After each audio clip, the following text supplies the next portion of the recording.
sure anymore what's the right way. Can't you hear my voice? I know I must perform my choice, 'cause the broken days never come back. Et salut à tous, c'est Furieux. On se retrouve pour une nouvelle vidéo, un nouvel anime review, où nous allons découvrir un nouvel anime disponible sur une des plateformes très connues. Je ne vous cacherai pas qu'il est disponible sur Netflix, voilà. Avant de débuter, c'est Sky High Survival. Il n'y a qu'une saison 1 actuellement disponible.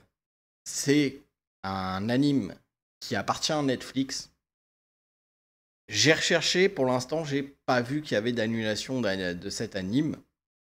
Mais il n'y a pas eu d'annonce de saison 2 et ça commence à dater un peu.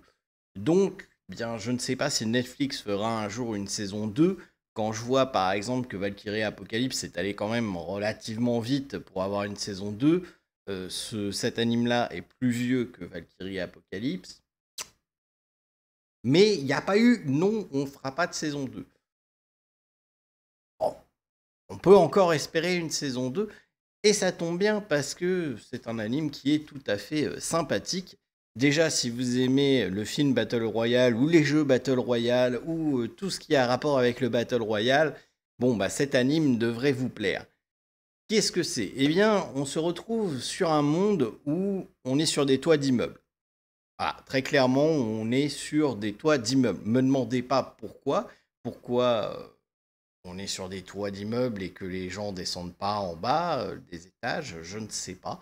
Alors, il y a des portes qui sont bloquées, mais bon, est-ce que c'est tous les immeubles comme ça? J'avoue qu'ils ne recherchent pas trop la réponse dans l'anime. Donc, bah, voilà. Mais en tout cas, ça se passe sur des toits d'immeubles, du coup. Et on va suivre Yuri, donc la fille que vous voyez au premier plan, et Mayuko qui va venir très vite. Mais on va suivre Yuri qui est type fan service, une fille en tenue d'écolière japonaise avec des atouts certains, mais qui va se révéler quand même un petit peu plus solide qu'au premier abord. Et bien dans ce monde-là, qu'est-ce qui se passe? Eh bien, il va y avoir des gens avec des masques qui vont essayer de pousser ceux qui n'ont pas de masque à se suicider, en sautant du toit notamment. S'ils n'y arrivent pas, ils vont vous tuer. Voilà. Le premier masque récurrent qu'on va croiser, c'est le masque sniper. Je ne dévoilerai pas plus sur son histoire, etc. Mais sachez que c'est un masque qui va changer au cours de l'anime, au cours de la saison 1 en tout cas. Donc, ce sera au début un méchant et après, il va changer. Je ne vous dirai pas pourquoi, vous pouvez le découvrir dans l'anime. Mais ce n'est pas tout. Au fur et à mesure des petites aventures, donc avec Mayuko, Yuri voit qu'il y a un hélicoptère. Donc au premier abord, Mayuko décide de prendre l'hélicoptère pour rentrer chez elle. Malheureusement, ça se passe relativement mal et finalement, Yuri, en parlant avec son frère Rika, que vous voyez tout en haut, là, à l'envers, eh bien, vont décider de détourner l'hélicoptère pour prendre le contrôle de cet hélicoptère et donc par conséquent ils pensent prendre le contrôle du monde qui les entoure grâce à la possibilité d'avoir l'hélicoptère.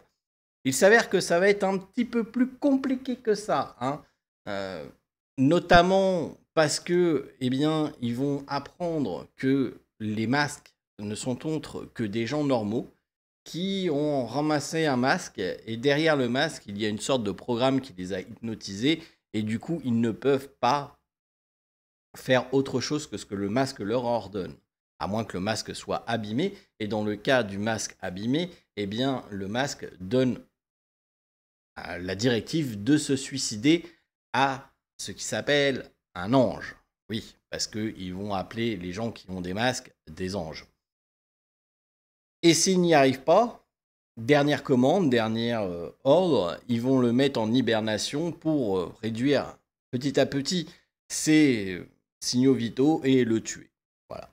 Donc c'est là qu'ils apprennent qu'effectivement les masques étaient des personnes normales auparavant. Alors il y a normal et normal, c'est-à-dire que tu as probablement en tout cas des masques qui sont juste des personnes lambda qui ont ramassé un masque Et tu as déjà des gens qui avaient des penchants sadiques avant de ramasser le masque et qui a juste exacerbé ce penchant sadique. Et vous l'aurez compris, dans l'anime, on va plus tourner autour de ces gens-là qui ont les masques que les gens normaux.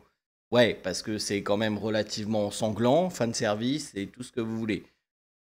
Après, en tant que tel, vous allez croiser donc plusieurs masques qui vont avoir lieu, qui vont prendre place dans l'anime. Vous allez avoir donc ce masque-là, qui est un masque spécial, qui va permettre à son détenteur de rester lui-même, mais d'acquérir également plusieurs capacités, dont une très intéressante qui est de contrôler les autres masques qui ont la même longueur d'onde qu'eux. Outre le fait d'avoir une capacité physique accrue ou d'autres capacités, mais la chose principale qu'ils ont tous en commun, c'est qu'ils peuvent contrôler des masques qui ont la même longueur d'onde qu'eux. Voilà. Il y a d'autres capacités, mais je ne vous les dévoilerai pas, sinon ça va vous gâcher un petit peu les surprises. Vous allez croiser également d'autres masques, les masques fâchés, comme ils appellent, et en fait, ce sont des anges gardiens. Alors, eux semblent avoir énormément d'informations sur le monde. Ils connaissent les emplacements des masques sans visage. Ils surveillent sans trop intervenir ce qui se passe. On n'en sait pas trop lors de la saison 1 sur ces masques-là. Possiblement dans la saison 2, on en saura plus. Mais en tout cas, on en voit une, elle, le masque croupière, qui va aider Yuri à avoir un masque sans visage.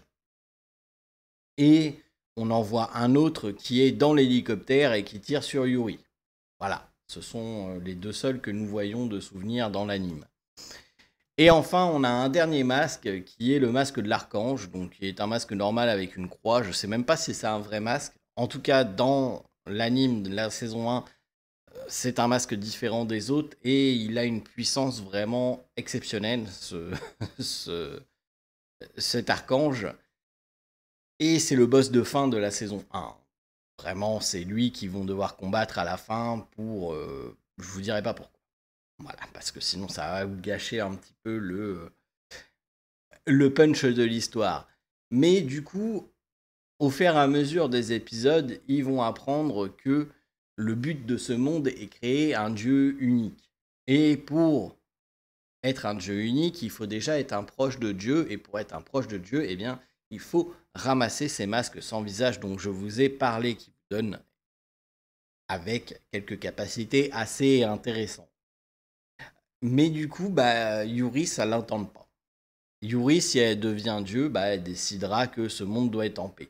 Donc vous allez avoir en fait différents camps qui vont se former. Et le but, c'est que les proches de Dieu s'affrontent pour qu'il n'en reste plus qu'un qui devienne le vrai Dieu et qu'il impose sa vision du monde au monde en question. Voilà, donc c'est un peu le plot de l'histoire, mais Yuri, elle ne veut pas suivre les règles, elle veut sauver tout le monde, etc. Mais elle va commencer à tuer aussi, vous ne savez pas. Donc, écoutez, moi, cet anime m'a beaucoup plu. Alors, l'histoire, franchement, ils auraient pu creuser plus. Alors, après, je me mets à la place un petit peu des personnages. C'est-à-dire que tu arrives dans un monde où tu te fais attaquer par des gens, par des masques, etc. Tu vas peut-être commencer par régler le problème des gens qui t'attaquent avant de chercher des réponses et aller plus profondément dans l'histoire du monde, comment ce monde-là a été créé, qui le contrôle, pourquoi les masques, c'est des programmes informatiques, et qui c'est qui contrôle ces programmes informatiques, est-ce qu'ils se trouvent dans ce monde-là, est-ce que ce monde-là a un lien avec l'ancien monde. Bref, avant de se poser toutes ces questions-là, il faudrait peut-être être en sécurité et pouvoir commencer à se les poser plutôt que de se les poser et de se faire attaquer par 2-3 personnes et de se faire tuer au bout de 2 jours. Donc je peux comprendre que la saison 1 se mette plus en place sur la survie entre guillemets de Yuri et la création d'un groupe autour de Yuri et Rika qui sont frères et sœurs. Mais ça aurait été bien quand même d'avoir un petit peu d'inside sur l'histoire complète de ce monde-là, parce que c'est vrai que pour le moment, on a un peu l'impression qu'ils ont posé les personnages là, qui sont là pour faire du fanservice, du sang, et voilà, c'est à peu près tout. C'est un peu dommage. Après, on a quand même des petites choses qui font remarquer que l'histoire est plus profonde que ça. notamment l'histoire du masque sniper et de Rika. Je ne vous dévoilerai pas plus à ce sujet. Pareil pour Kwon, qui a l'air complètement perdu dans ce monde, très clairement. Donc, il y a des petites choses qui font en sorte que, ouais, le scénariste du manga, il n'a pas juste pensé au sang et au fanservice. Il y a quand même l'air d'avoir une histoire et une morale et tout un truc derrière. Mais la saison 1 est là pour poser les bases, et les bases du monde dans lequel il se retrouve, c'est des meurtres et prendre le contrôle d'autres anges. Globalement, c'est ça. Je pense que s'il y avait une saison 2, ça creuserait peut-être un peu plus l'histoire. Voilà. Après, je peux me tromper, ils feront juste une saison 2 où il y a encore du sang et du fanservice. Hein. Je dis pas ça, mais j'ai quand même l'impression que dans cette saison 1, on a des petites bribes de ouais, il y a quelque chose derrière. Il se passe quelque chose. Il y a quelque chose à tâter. Mais on le tâte. Hein, parce que globalement, c'est beaucoup d'action, beaucoup de plans sur des culottes aussi. Je ne vais pas vous le cacher, sérieux. Voilà, ils ont tous des mini-jupes. Vous ne demandez pas pourquoi il n'y a pas une femme en pantalon. Si, la croupière, je crois. Oui, la croupière est en pantalon. Mais sinon, voilà, ils sont tous en mini-jupe. Et voilà, c'est pas fait pour rien, hein, très clairement. Donc, écoutez, moi, cet anime m'a beaucoup plu. J'espère qu'il y aura une saison 2. J'ai hâte de découvrir l'histoire de ce monde-là. Qu'est-ce qui a créé ce monde-là? Qu'est-ce qui contrôle ce monde-là? Est-ce qu'il est lié au monde réel? Comment ils se sont retrouvés là, etc. Toutes ces questions qu'ils ne se posent pas réellement dans la saison 1. J'espère qu'ils vont se la poser dans la saison 2 et qu'on va avoir quelques réponses. Et j'espère déjà qu'il y aura une saison 2, que Netflix décidera de faire une saison 2. C'est la base. Sur ce, je vous souhaite à tous de passer une excellente journée, soirée, nuit, peu importe quand vous regarderez cette vidéo. Et je vous dis à très bientôt pour de nouvelles aventures et une nouvelle anime review. Ciao tout le monde.